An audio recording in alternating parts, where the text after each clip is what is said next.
Carry on, carry on，歡迎大家。最近有好多人問我Carrie PEMF 究竟係乜嘢嚟嘅呢？市面上面幾千蚊嘅又有，幾萬蚊嘅又有，咁究竟有咩分別呢？如果你都係研究緊 PEMF， 甚至係準備買入人生第一部家用嘅 PEMF 設備嘅話，今條片呢，我會用一個簡單啲嘅方法嚟同你講清楚啲，究竟 PEMF 係乜嘢嚟？紅光同埋 PEMF 又有乜嘢分別呢？香港市面上面咁多嘅產品，到底應該點樣揀？同埋揀嘅時候應該注意啲乜嘢？講到 PEMF 咧，其實有一個幾有趣嘅歷史背景嘅，好多人都聽過㗎啦。NASA 同埋 PEMF 咧係有關㗎，但係坊間流傳嘅版本咧，其實有啲係講得太過神奇咯。事實上邊咧，科學界一直都知道㗎啦。當人類長時間處於一個失重嘅環境入邊，例如太空任務嘅期間咧，身體係會出現一啲變化嘅喎，例如骨質流失啦、肌肉萎縮、血液循環改變、睡眠或者神經系統嘅調節咧就出咗問題。因為咁樣咧 ，NASA 同埋世界各地研究機構咧，多年嚟一直都會研究各種嘅方法，希望可以維持太空人嘅骨骼、肌肉同埋細胞嘅健康嘅。而電磁場、生物電學同埋細胞信號傳遞咧，正正就係幾個好重要嘅研究方向啦。你以為太空人每日飄嚟飄去好開心咁，其實唔係㗎。佢哋返到嚟地球之後咧，身體係要面對好多物理性嘅治療㗎喎。當然 NASA 咧就唔係發明 PEMF 嘅，但係太空醫學研究令到科學界更加重視人體生物電同埋細胞修復之間嘅關係。其實人體本身咧係一個大型嘅電器嚟嘅。我唔係話你係一嚿插蘇，但係我哋身體咧真係每一秒都係靠電信號去運作嘅喎。例如當你要舉起一隻手嘅時候咧，你個腦就會發出一個電信號，神經咧就會將呢一個信號一路傳遞到去你個手嗰度。你嘅手嘅肌肉收到呢個信號之後咧就會收縮，咁你就會做到舉手呢一個動作啦。如果冇咗呢個電信號，你連鬧人嘅能力都冇㗎。換句話講，人體本身咧就好似一個生物電系統咁樣，而每一個細胞嘅細胞膜表面咧都會存在一啲微弱嘅電位差嘅。呢啲電位差咧就好似細胞嘅電池咁樣，細胞要吸收營養、排走廢物、互相溝通，都同呢啲電位差有關嘅喎。有研究發現咧，當呢啲組織受傷、發炎，又或者係長期處於壓力狀態嘅時候咧，細胞正常嘅功能就有機會受到影響㗎啦。而呢一個時候咧，你嘅身體就會可能出現疼痛、腫脹、疲勞、修復速度減慢呢一啲咁樣嘅情況。咁 PEMF 中文係脈衝電磁場啦，就會有呢一個特定嘅低頻率磁場，同你人體本身嘅生物電互動。有啲研究認為咧，PEMF 係會影響細胞膜上邊嘅離子通道，以及細胞之間嘅信號傳遞，從而支持身體正常嘅修復過程嘅。你可以將佢想像為一個提醒嘅信號啦，唔係代替你嘅身體去工作，亦都唔係一個神奇嘅治療，而係當你嘅身體有啲地方做得比較慢、比較攰嘅時候咧，俾一個外在嘅信號佢去提醒你嘅細胞，喂，開工啦咁樣。我成日都會用一個比較生活化少少嘅比喻啦，就好似你病咗瞓咗喺屋企嘅床上邊，咁阿媽煲咗湯放喺個台度啦，其實碗湯一直都喺度，營養一直都喺度，但係咧你攰到喐唔到。PEMF 咧唔係碗湯喎，PEMF 咧就比較似係你媽咪喺房門口不停咁樣叫你起身啦，飲湯啦。至於你飲唔飲，或者飲咗之後你嘅身體復原得幾快，最終都係要睇下你自己嘅身體點樣去完成呢個任務嘅。另一個好多人問我嘅問題咧，就係紅光療法好啲啊，定係 PEMF 好啲？呢個問題真係差唔多每個星期都有人問啊，感覺就好似咧佢哋問 Carrie 到底 iOS 好定 Android 好啊？其實答案通常都係睇你想做啲乜嘢啦。兩樣嘢唔係同一個技術，亦都唔係互相取代嘅，係好睇你自己個人嘅喜好同埋你自己用嚟做乜嘢咯。compare 下紅光同埋 PEMF 啦，咁我做咗呢一個表同大家深入去研究下嘅。咁我哋睇下佢嘅穿透度啦。咁一個紅光咧就係表面啲嘅，喺皮膚、肌肉或者較淺層嘅組織嗰度啦。而 PEMF 咧就會係可以穿透你嘅衣衫啦、繃帶啊、石膏啊，或者係人體組織咁樣。咁所以咧覆蓋就比較深層次少少嘅位置啦。咁如果討論一啲深層組織覆蓋能力啊，例如關節啊，你去到骨骼周邊嘅組織啊咁樣，咁 PEMF 理論上邊咧就係比較容易覆蓋到呢啲相關嘅位置啦。咁兩者嘅作用其實都好唔同，所以大家真係要好睇清楚自己想解決嘅係乜嘢問題。因為如果你關注點係比較着重皮膚、骨膠原蛋白美容，咁紅光咧可能係比較適合你嘅。咁但係如果你係更加關心一啲關節肌肉疲勞咁 PEMF 咧可能就會係值得研究一啲咯。咁唔少專業康復中心咧都會同時使用紅光同埋 PEMF 嘅。咁因為兩者唔一定係一個競爭嘅關係啦，而係可以互相配合咁樣去用嘅。咁睇一睇佢個使用嘅方便程度啦。咁因為紅光咧，佢係要暴露你嘅皮膚喺個光下邊啦，有一個指定嘅距離啦，有一個指定嘅照射時間，咁就多數係照住嗰一個 area 咧，一個局部嘅範圍咧，咁就嗰度就好啲咁樣咯。咁而 PEMF 咧就可以隔住衫坐喺度瞓喺度都可以用嘅。咁局部或者全身使用啦。PEMF 因為佢有一個傳導性所以咧就算你局部去使用咧，你嗰個係集中咗喺嗰一個部位嗰度都好啦。咁但係咧，因為佢有一個傳導性嘅微循環，咁所以咧你嘅身體其他嘅地方咧都可能咧係可以去到嘅。咁所以你自己就要睇下你自己想用嚟做乜嘢，去決定究竟係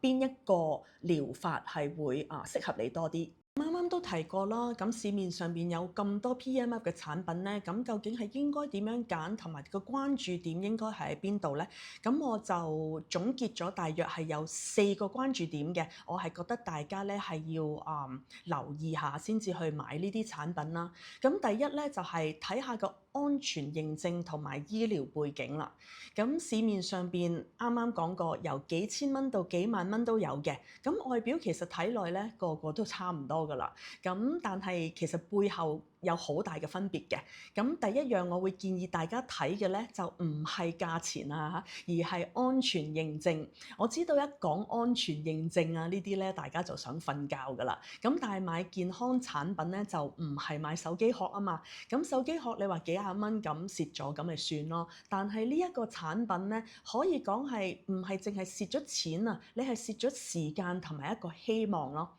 因為 PEMF 咧本身係用喺身體㗎嘛，咁呢一個有一個電磁場嘅作用，咁所以咧喺設備嘅設計安全標準同埋輸出嘅穩定性咧，其實係非常緊要嘅。咁大家可以留意下你嘅產品咧係有冇一個醫療器械嘅認證啦，有冇歐盟 CE Medical 或者係 MDR 呢一啲咁樣嘅醫療級別嘅標準。生產商咧有冇 ISO 13485醫療器材品質管理嘅認證啦，或者係喺香港有冇 list 咗喺香港嘅醫療器械嘅管理制度入邊啦。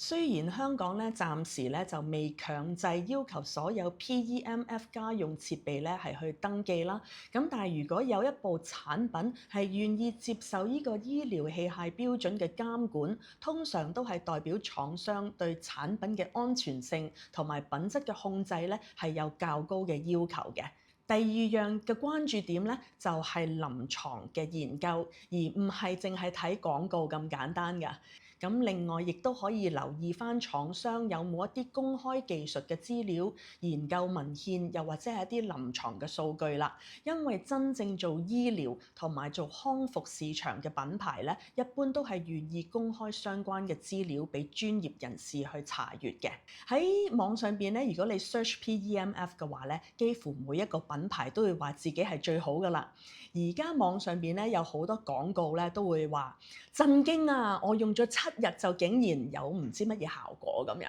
咁每一次見到呢一類咁樣嘅標題咧，我都會忍唔住想問下，就係究竟有冇咩科學研究去支持佢哋咁樣講咧？咁樣。咁 PEMF 咧並唔係一個新科技嚟㗎。咁其實過去幾十年咧，全球已經有唔少嘅研究咧係探討過 PEMF 對一啲骨節復原啦、關節不適啊、軟組織修復、微循環或者運動之後恢復方面嘅一啲應用㗎啦。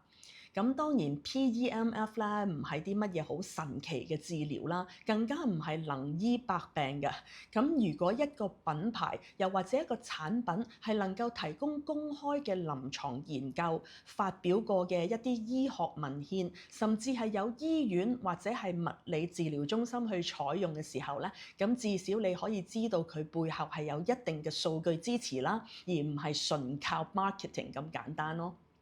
咁所以咧，我自己揀產品嘅時候咧，我嘅原則好簡單嘅啫，就係少啲睇廣告，多啲睇研究，少啲聽咩神奇見證，多啲睇實質嘅數據。其實我咁樣都有少少自打嘴巴嘅，因為我自己本身咧係做廣告出身嘅。咁但係我自己開始做咗一個品牌之後咧，我都發覺其實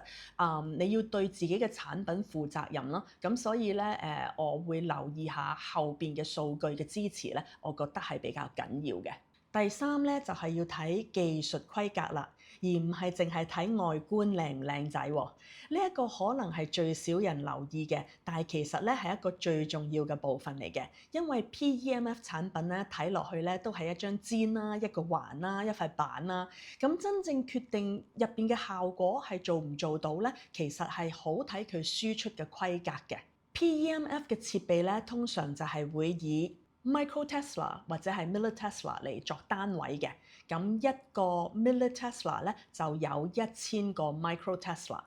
如果當你見到呢啲產品嘅標示數字嘅時候咧，你一定要睇清楚個單位究竟係乜嘢。呢個位好重要㗎，因為有陣時廣告字體咧最大嗰啲數字咧，未必係最有意義嗰啲數字嚟㗎。你同樣寫1000，但係一個係 Micro Tesla，一個係 Milli Tesla 嘅話咧，咁其實佢哋嘅輸出咧已經係相差咗1000倍咁多㗎啦。咁當然唔係越大越好嘅，係好睇你個人嘅需要。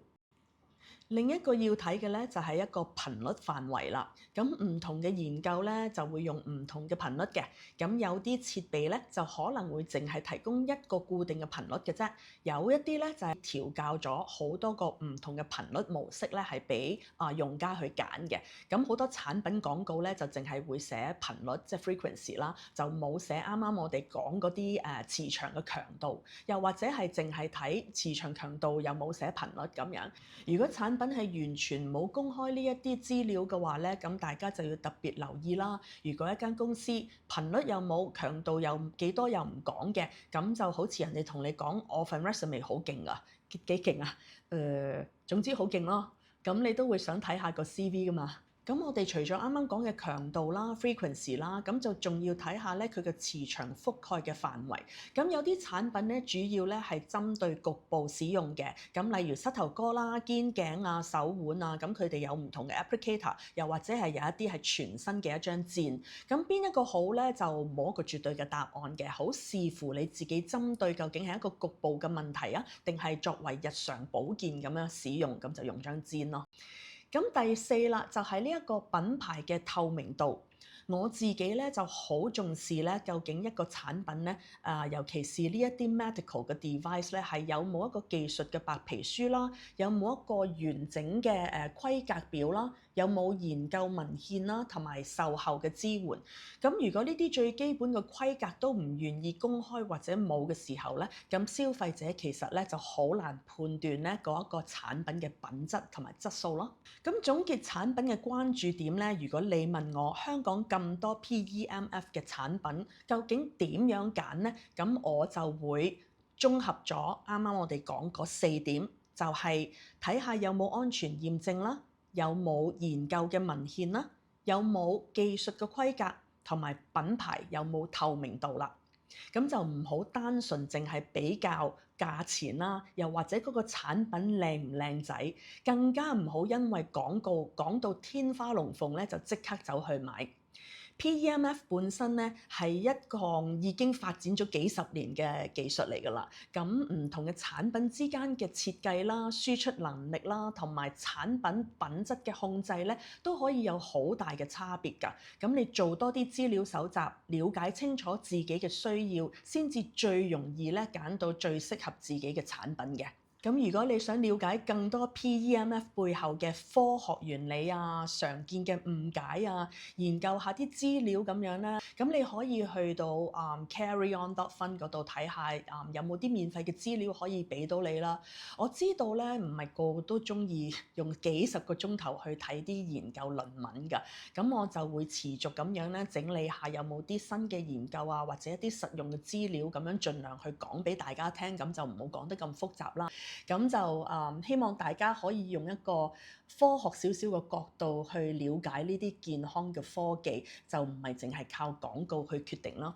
咁如果你覺得今條片咧有用，記得 like 同埋 share 俾你身邊咧對健康科技有興趣嘅朋友。咁我哋下條片見。